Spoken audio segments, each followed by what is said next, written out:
सर्वेभ्यः सुप्रभातम्।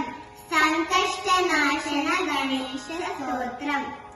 प्रणम्य शिरसा देवम् गौरीपुत्रम् विनायकम् भक्तावासं स्मरे नित्यम् आयुष्कामार्थसिद्धये।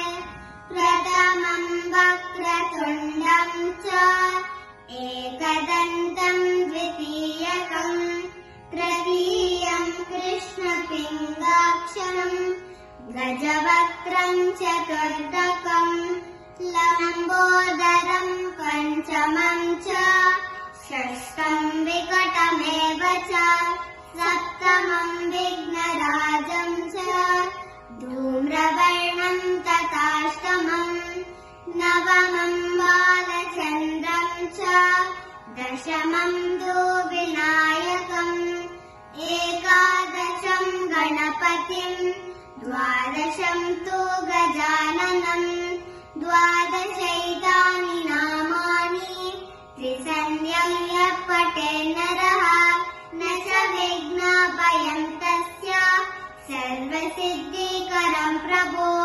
विद्यार्थी लभते विद्या धनार्थी लभते धनम् पुत्रार्थी लभते पुत्रा मोक्षार्थी लभते गतिम्। जपे गणपतिम् स्तोत्रम् षड्भिर्मासे फलम् लभेत् संवत्सरेण सिद्धिम् च लभते नाथ संशयः। अष्टभ्यो ब्राह्मणेभ्यश्च लिखित्वा यो समर्पयेत् तस्य विद्या भवेत् सर्वा गणेशस्य प्रसादतः। इति श्रीनारदपुराणे सङ्कष्टनाशन गणेशस्तोत्रम्